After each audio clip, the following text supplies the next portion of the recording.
the life. They had arrived. Business was booming. There were deals to be had. Everybody who was anybody was there. There was the new rich, the old rich, and of course the stars were there. A lot of new somebodies were there. They were dancing their nights away as if there were no tomorrows. At least, none worth worrying about. But there was one tomorrow fated to come, which would change everyone's destiny. Early Tuesday morning, October 29th, 1929, the stock market opened, just as it had for the last 20 years. The trading floor was a frenzy of activity, except on this day, all the trade orders were to sell, not buy. But not even the experts suspected the devastating crash that would become known as the Great Depression. Not only did it dramatically change the lives of all Americans, but it affected the lives of millions more around the world. Once prominent traders and wealthy businessmen jumped to their deaths from multi-story buildings. Hard-working people lost their life savings, businesses, homes, and jobs. Thousands of millionaires became mere statistics in the fast-growing ranks of the unemployed. The middle class virtually disappeared. By the end of the year, the market lost the unbelievable sum of $40 billion in equity. 3 years later, at the depth of the Depression, the national income fell by 50%. 5,000 banks closed their doors. The degree of universal pain and suffering prompted President Franklin Roosevelt to take action which would once have been considered illegal. The Founding Fathers had been firm on the fact that the government was never to interfere with the free enterprise system. But Roosevelt boldly initiated his New Deal, and for the first time in U.S. history, the government provided help, called entitlements for the needy. The stage was set for the federal government to dominate American business, banking, commerce, and the economy as a whole. It was the promise of acquiring prosperity built on borrowing without the ability to repay, which had tempted normally conservative Americans to risk all they owned before the crash. In 1928, there was no venture too risky to invest in. There had been a few prophetic voices that warned of impending financial disaster because of the accumulated debt, yet their words were dismissed as just so much gloom and doom. This was America. This was the strongest nation on earth. Ironically, the cure for the Depression was built on another kind of debt, much broader in scope: government debt. Little did President Roosevelt and subsequent politicians who followed suit know it would incur such crippling and long-range consequences. Consequences which would be more devastating to the nation than the Great Depression itself. Today, the Great Depression is simply a painful memory for those who survived it, and perhaps a matter of historical interest. The Dow Jones Industrial Average makes the news every day, and the stocks rise and fall as usual. But as America begins its entry into the 21st century, could it be that it is once again on the verge of another Great Depression? This time one that would plummet the world's greatest power to the status of a poverty-stricken nation. Thousands of angry depositors mobbed Security Federal today as their doors closed for the last time. Security Federal is the 97th bank to collapse since last Thursday's stock market crash. The FDIC has announced it will not be able to insure any of the accounts. Bank President 55,000 employees lost their jobs today as Microtech, one of the few remaining American-owned manufacturing companies, sold out to a Japanese firm. The Natsuki Corporation announced it would immediately relocate the production facilities to Mexico City. The announcement came as a shock to employees. Estimates of damages from Hurricane Franco, which swept through Florida's midsection last week, have reached a record high of $65 billion.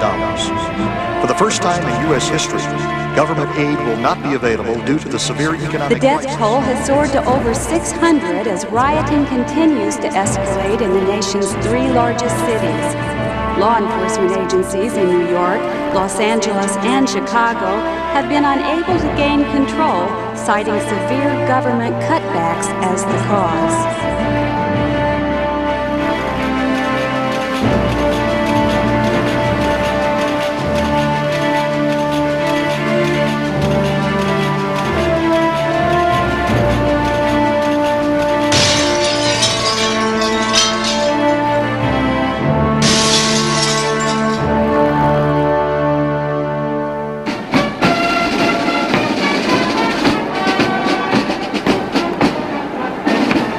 love this country, and it's with great pain I come to the reality. It's over. The America you and I grew up to understand in the 40s, 50s, 60s, 70s is a thing of the past. We face the possibility of a depression that could make the Depression of 1929 look like a mild recession by comparison. Just think about it. Your job, your occupation, your industry, how much more dependent is it on every other job and industry in our economy right now? Far more so than in 1929. We're going to have a collapse, meaning that it won't be a 10-year cycle like we had during the Great Depression. And understand that we aren't the same caliber nation that we were during the Great Depression. If our government continues to spend more than it takes in, I predict with 100% certainty it will go broke. We have a government that is able to generate $1.2 trillion per year in taxes, but is taking $1.4 to $1.5 trillion a year for them to live. And they're literally every year borrowing money just to make interest payments on the money they've already borrowed. Each year, the federal government spends more money than they raise in taxes. In 1992, the government had to borrow almost a quarter of all the money it spent. This amount that was borrowed is what is referred to as the deficit. Since the mid-60s, the government has been operating this way, and the grand total of all the deficits incurred over the years is called the national debt. By the end of 1992, the national debt was estimated at over $4 trillion. The government has given up trying to pay back the actual national debt and is struggling to keep up with just the interest payments. Experts project that within a few years, the interest payments alone on the national debt will absorb all the taxes collected. At this point, no money will be left to actually run the country, and America will be bankrupt. As we continue to increase the national debt each year, we will soon be paying more and more money in interest on that national debt. Right now, interest is one of the top 3 expenditures in the national budget each year, and it will eventually, in a very few years, become the largest item in the budget. Interest which is paid out and for which no governmental benefits are provided or services provided to our citizens. If we could balance our budget, and I know that stretches the imagination, but if our budget was balanced, we're still in trouble because we don't have the cash flow to pay the interest on our existing debt, which means we borrow to pay the interest on the existing debt, which means that existing debt is compounding on its own right. Like a business or like an individual, if we continue to spend more than we're taking in, we're headed for what ultimately could be economic collapse as far as the government's concerned. The United States was originally designed to operate on a pay-as-you-go basis. If it needed to spend more, it raised taxes or tariffs to generate the income. The only time the government borrowed to cover any substantial portion of its expenses was in time of war. All that changed in the 1960s. When John F. Kennedy was inaugurated as president, federal spending and federal revenues were less than $100 billion a year. The deficit was $3 billion a year. In November 1963, when President Kennedy was shot, our country took a turn that we failed to recognize. President Johnson declared war on poverty, war on Vietnam, and began borrowing money to achieve those goals at record rates. In the late 60s, we started the Great Society, where we were going to solve poverty in America through welfare funding. Once you got into that and we found out that we couldn't solve it, we were into a program that we couldn't cure. And so America began to live on borrowed money, to a large degree funding our social programs, what we would now call entitlement programs. 20 years later, in 1981, federal spending had increased to something in the $500 billion range. By the time Ronald Reagan left office, federal spending was up above $1 trillion a year. And indeed, a federal debt which was $914 billion in 1981 had grown to $2.8 trillion in 1989. In 1980, the percentage of the personal income tax needed to pay the interest on the debt was about 30%. But by 1992, 12 years later, that almost doubled to 60%. That's a little frightening, because if we continue on that current course, some say by the end of this decade, it'll take all of the income from the personal income tax to pay the interest on the national debt, and then we're broke. Where will the money come from to pay the bills? By the end of the Bush presidency, the debt was $4.2 trillion, the acknowledged debt, not taking into account pension debts, student loan debts, unfunded liabilities for Social Security. America owes $4 trillion. It must borrow $1.1 billion every day in order to keep up the pretense of the prosperity that we talk about today. And so for a number of years, it has been using up not simply its capital, that is all gone, but it has been using up its borrowing power. And when we come to the end of our borrowing power, when no one will put any of their value, like the Japanese, the Germans, the British, and others, into the American economy, then there must come to pass the coming breakpoint, and the coming breakpoint is upon us. It took 20 years for the government to officially examine the problem. In 1984, President Ronald Reagan appointed a special group of private businessmen to do an independent study on the trends in government spending. It was called the Foundation for the President's Private Sector Survey on Cost Control. It was headed by businessman J. Peter Grace and became more widely known as the Grace Commission. Mr. Grace put together a huge group of private businessmen, all privately funded, no government money involved, and they began to look at the government and how it operated and what they paid for things. They raised, as I recall, something like $74 million of private money, no government money was spent. They enlisted some 160 top executives to spend a year of their life on this thing, and they hired, with a budget they developed for themselves, they had about 2,000 employees. And they did an analysis of the U.S. government and decided it was out of control, but they came up with, I believe, over 2,000 recommendations to somehow contain this monster. When I asked Peter Grace to take on the responsibility of running this commission, I had no idea the kind of energetic but healthy troublemaking I was contracting for. With dedication and selflessness, you succeeded where others failed. You provided clear, concise, and practical recommendations to enormously complicated problems. The public now knows some hope and optimism that government can at last be made lean, cost-effective, and responsive to the people. That's why they're behind the Grace Commission's work, and that's why they're behind our plan for deficit reduction. The bottom line was they found something just under $500 billion worth of waste that could be trimmed out of the government on an annual basis without changing a single program. In other words, you didn't have to cancel welfare, you didn't have to cancel Medicare and Social Security. All you had to do is go in with standard business practices and trim out the waste, the overspending, the double billing, the bills that never got paid on time, those kinds of things. And unlike the people sitting in the middle of the federal government mess who see no problems, they were able to see a lot of problems and project in the future what would happen if things weren't changed. They came to the conclusion that if we didn't make some substantial change in the direction of this economy and some substantial reduction in the amount of deficits that we're running, that the government would reach a point where they could no longer fund themselves either through taxes or borrowing. At that time, many people took it as alarmist and so forth, didn't take it seriously.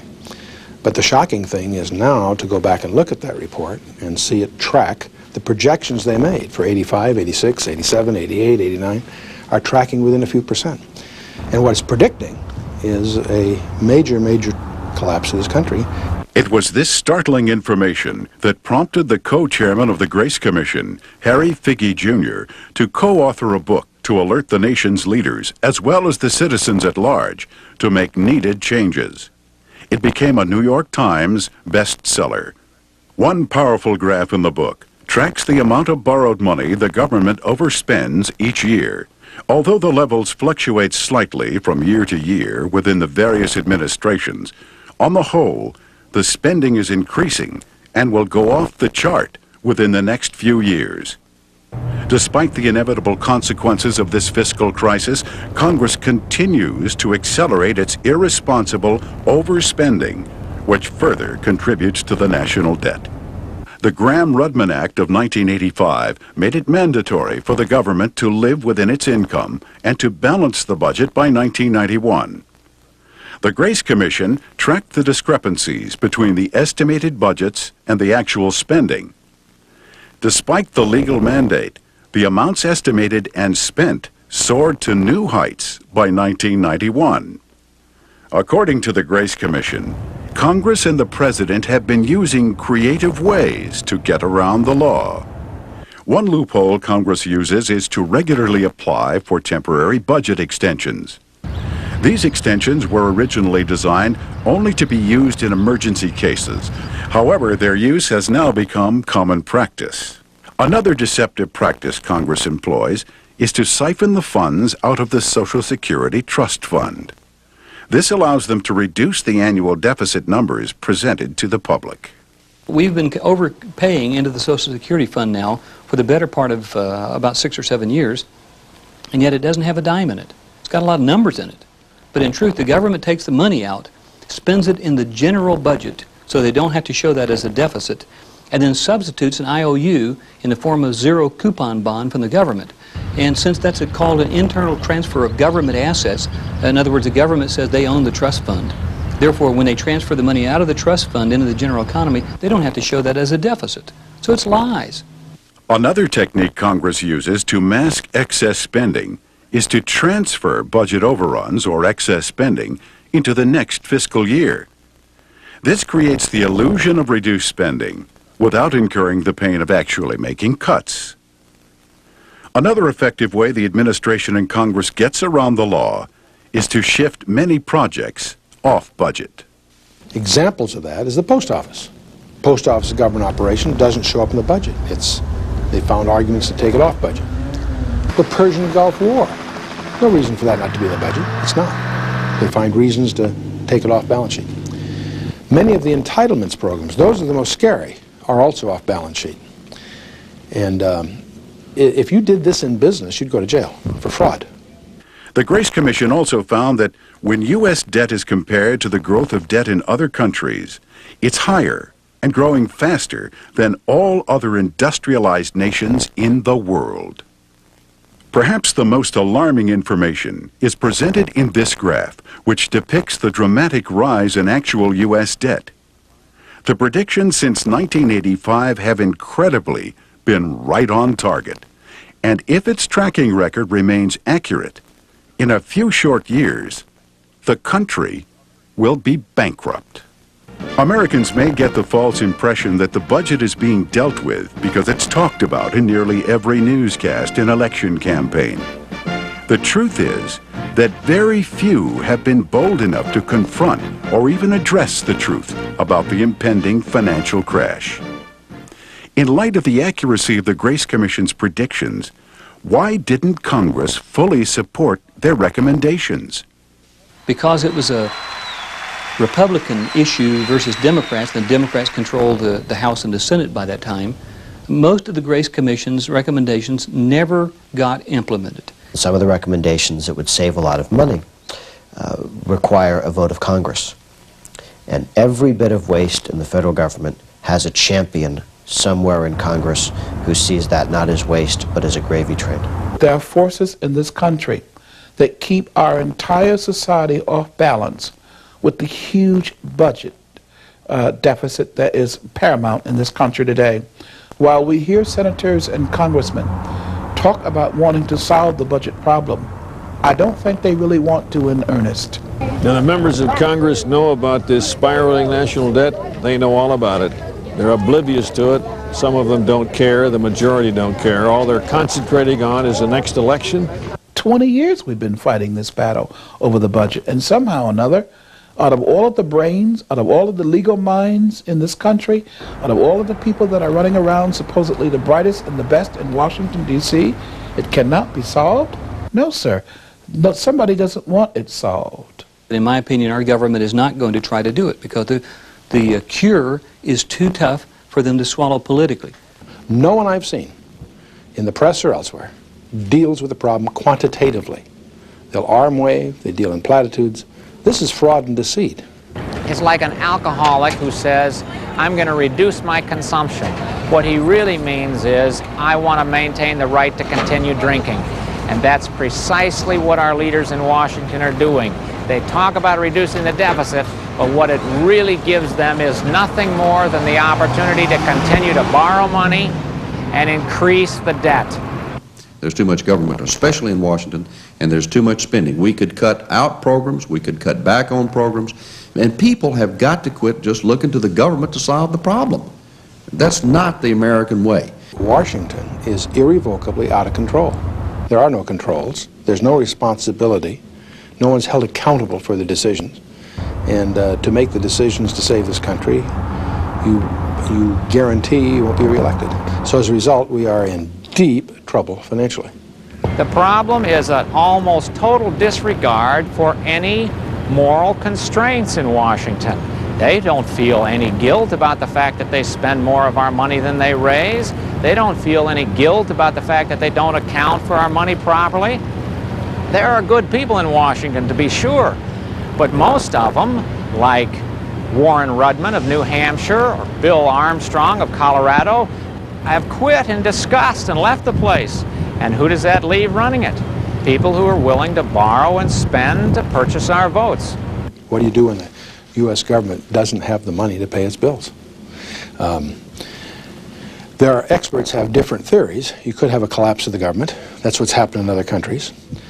The scenario that most people tend to presume will be hyperinflation. In other words, they'll print money to make the money, and that will cause the money supply to increase, which will cause more inflation. They will do what every government has done that's ever existed in history, and they will start to print money. They will inflate the economy so they can pay their bills. But for every dollar they print, my dollar goes down in terms of value. If they print 2, mine goes down about 50 cents. They'll begin to print money as soon as we are not willing to pay any more in taxes. And they'll have to print money in order to pay their bills. The Germans after World War I did it. When they could no longer pay their bills and they couldn't raise the money through taxes, they had taxed the maximum and they were on the edge of revolt, they started printing money. 3 years later, just 3 years later, the mark was worth 2.4 trillion marks per dollar. Money was worthless in Germany. It would take a basket full of money to go buy a loaf of bread, but you couldn't afford the basket, so it was irrelevant. Once you hyperinflate the dollar, it doesn't matter if you have $1 million in the bank, it's worthless. Argentina was once one of the most richest nations in the world, rivaling the United States 50 years ago. But they went into hyperinflation and badly damaged their economy. Within about a 6-month period of time, the inflation rate in Argentina was at about 500% per year. Before they stopped the cycle, it was 5,000% per year. Well, when you have hyperinflation and the government prints a lot of money, 2 things happen. One, wages fall because they're just, in real terms, they're not worth as much. But the most devastating thing is that savings and investment gets wiped out. If you had $100,000 in the bank and the government starts printing money, $100,000 could be worth $50,000 or $10,000 in no time at all. Whole families' plans for the future, pension plans, insurance plans. Inflation can destroy the wealth that has taken a generation or a lifetime to build up. And so this is where the middle class gets absolutely wiped right out. All of our savings, all of our bank accounts, all of our life insurance, all of that goes right down the tubes. As soon as investors see that America is not a good investment, jobs will fall like dominoes.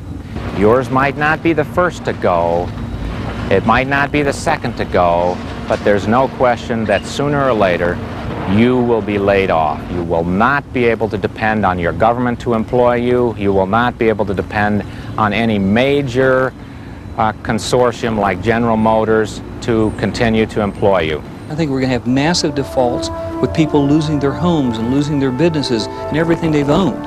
And the hyperinflation scenario literally means a collapse of the economy as we know it. That generally leads to anarchy. We're going to have increased riots like we experienced in Los Angeles. I think that's just the beginning. You've got large segments of the population that are unemployed, out of work, probably not even employable in terms of our literacy rates.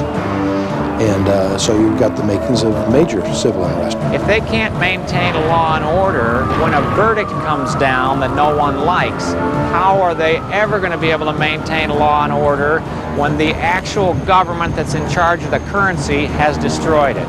That which happened in Los Angeles is not apropos just to Los Angeles. All of the big cities across our country, the inner cities have the same tensions. They could erupt if they have reason to do so. One of the reasons would be if they don't have money to buy food to feed their families. There won't be a factory in America that's able to keep its accounts in order. How do you budget when you don't know the value of the currency with which you're budgeting? How do you make a payroll when you don't know the value of what you're paying out to your employees? There can only be one result, and that is shut down. While all that's going on, the local and state governments have an erosion of their tax base because of the absence of profits in that sector and so on. So you'll have less budget for services. So the police and what have you will have less capability to deal with the growing unrest. You've got the makings for major civil disorder. In the past, where this has happened, you have emerging out of that chaos, first of all, a deep quest for order. As people really begin to experience the anarchy, there'll be a deep quest for order, and they will tolerate emergency measures that they normally wouldn't. And this is what happened in Germany, which eventually planted the seeds for the rise of Hitler. In this country, who knows? But all kinds of emergency measures will, of course, be empowered to try to deal with these things, and that will empower, in effect, a total loss of our personal freedoms. We're seeing ourselves set up for not just a political and military global control, a dictatorship, if you will, but also absolute control financially, economically. We've seen this done in the Soviet Union, other communist nations, where when somebody doesn't play the game, he simply has his worker's card withdrawn, canceled. He can't do business. He can't get a job. He can't support his family. That's all it takes to make a man completely helpless. Projections could go on and on as to what life in America would be like after the fall. But perhaps the greatest psychological adjustment for the citizen to make will be to see America stepping down as a world power and at the mercy of foreign investors. The economic peril that we're in right now is already eroding our leverage on the world scene. About 30% of our debt is foreign held, and already our policies are increasingly dictated by the holders of that debt. I take risk with other people's money. I have the ability to convert their dollars into any other foreign currency that I choose. It's a sad state on our economy when the American dollar is possibly the worst investment around. Who would want to own the American dollar and invest in a country whose government has shown year after year that it does not respect its own economy enough to balance its own budget?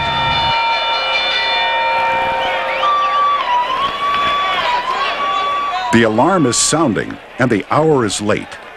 Every responsible citizen who is willing to do whatever it takes to turn the tide and save our country for tomorrow and future generations wants to know what can be done.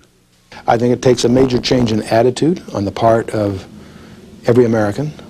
Number one, to take this problem seriously, to hold their elected representatives accountable, and to insist upon major changes. Major changes. The time has come for a second American Revolution. I'm not talking about one with guns, but at the ballot box. I sincerely believe that if we Americans don't change who controls the Congress of the United States, we will have lost the opportunity to save this nation from national bankruptcy. We need to identify the big spenders in the Congress, whether Democrat or Republican, and give them the retirement they richly deserve. I think it's very important to make noise when you see a politician supporting spending legislation. There are a number of taxpayer groups that rate members of Congress, and you can get a hold of those ratings and look at whether somebody is voting with the taxpayers or against them on a regular basis. Writing to members of Congress is not a fruitless exercise. It really does matter. People need to read. They need to educate themselves, and once they've educated themselves, they've got to get a hold of their congressman and wring his neck if necessary. Because the one thing that a congressman will respond to is an enraged populace. I believe there are some prudent things that everybody should be doing. The first thing is to get yourself out of debt, because whatever you owe for, given the wrong kind of an economy, potentially belongs to somebody else. So you can lose everything you have. And it doesn't matter how much you have, you can lose it. On a personal level, the wisest thing that any of us can do, irrespective of our station in life, is strive to the best that we can to get out of debt. Not easy to do in a consumer society because the pressure to spend is everywhere around us. Lower your cost of living, use the difference to get out of debt. Then if you have a surplus, that gives you, first of all, some liquidity you can guard. In order to guard your liquidity, you have to know who the enemy is. And the number one enemy of your liquidity is the U.S. government. The Congress has to find ways to pay the interest bill. And the only cash it's got available is yours. I believe it's very prudent for anybody to have some surplus of food on hand. I mean, the fact that you can walk down to the local grocery store and buy food doesn't mean that local grocery store won't run out of food. We are going to have to create our own jobs, create our own wealth.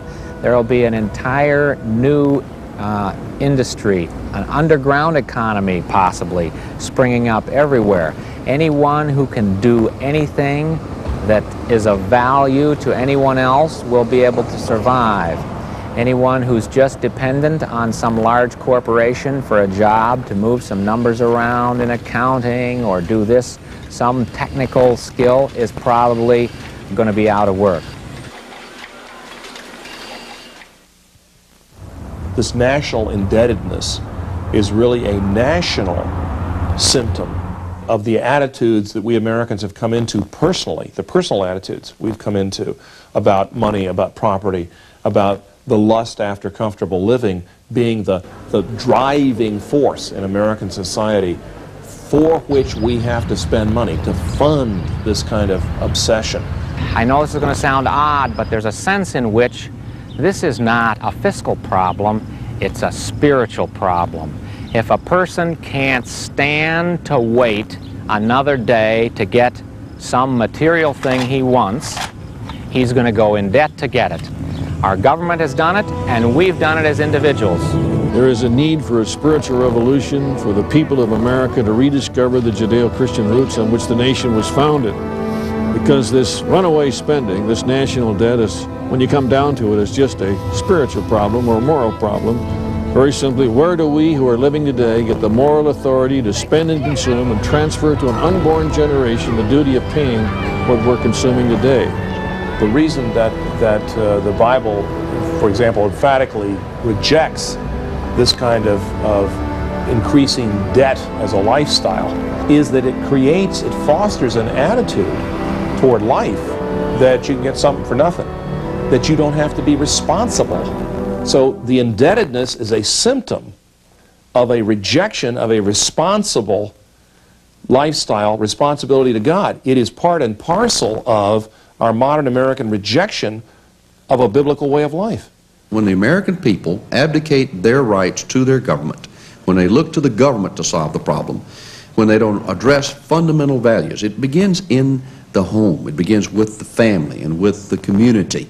And we've gotten away from that. We've forgotten that God's blessed America, and we've turned our backs on the kind of integrity He demands. There has been a moral inversion come to pass in America where the counterculture has become the culture, the establishment, and the established culture is now déclassé. It is the counterculture. It has been deposed from the throne of moral, spiritual, political, epistemological control of the nation. As I look in the Bible, you don't see much reference to the United States in the last days. So we assume that we are either not dominant, or if so, we're merged into some other group. Biblically speaking, I don't see the United States in Bible prophecy. I don't see a Western superpower either. Instead, I see a confederation of European nations, and that would take the demise of the United States. The USSR has fallen apart in a shambles much faster than anyone would have predicted. Never would have dreamed it would have fallen apart that fast. America's also in the decline. The void that's left by these two declines is being filled by Europe on the one hand and Asia on the other. Japan is shifting its investment from the West to China. That makes all the sense in the world. Combine the Japanese capital and technology. with China's raw materials and labor, and you're going to spark the biggest economic revolution in recorded history. But the challenger to this will be Europe, not the U.S. And here in our lifetime, we're hearing about a one world currency. We hear about the New World Order governmentally, and the whole thing is being set, the scenario is being set. In the last analysis, when a culture goes, then the night comes when no man can work. The Bible says evil men and seducers shall become worse and worse, deceiving and being deceived. The Bible does not promise some kind of instant economic recovery because of some spiritual formula, but the Bible says in the last days perilous time shall come. I believe that God is doing everything spiritually possible to awaken His people. And that if His people do not awaken, it's very possible that God will just turn His back and walk away from this nation and say, suffer whatever you have to suffer. Now, the best way to get the attention of God's people is persecution. We know that. During affluence, we have the tendency to forget about God. It is during difficulty that we come back to God. Instead of pointing the finger of blame or feeling hopeless, Christians should be the first to do everything possible to change the course of America's future. History has proven that people united in action can change a nation's destiny. But they also need to be prepared for the worst. The Bible confirms that the borrower will be the slave to the lender. Therefore, God's people must be committed to obtaining a debt-free lifestyle. In many cases, severe personal sacrifice will be necessary. Once their homes are in order, they should do everything possible to learn to make a living under adverse conditions and then share with others in need. But as a body of Christ, our greatest asset is our numbers, and we ought to be working with each other to help each other. And that means start some plans, some programs within your local church. Take care of your own poor. Take care of the people that are out of work. Help them to get reemployed. Help them to buy gas for the car. Help them to keep their kids in school. Help them to be able to make the payments on their house, assuming that they're living by some kind of a reasonable budget. Those are the things that God calls us to do anyway. We don't have to wait for a crisis to do that. In fact, during a time of crisis, what we ought to do is draw together and literally become a family, because that's what God says we are. And the local church ought to have a surplus of money and keep them from building a new building with it. Keep that surplus of money on hand to help the unemployed.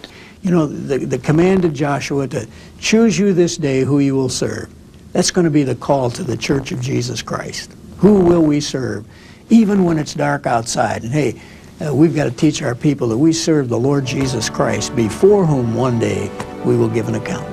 The beautiful effect is that man's importunity is God's opportunity. A guy that used to have a lot of money and all that it would buy who is now broke, it may just occur to him that it's time to pray, to seek the Lord. And if he does that, then the equation is entirely different. Put God into the equation, anything is possible. Without Him, in the last analysis, nothing really is that matters.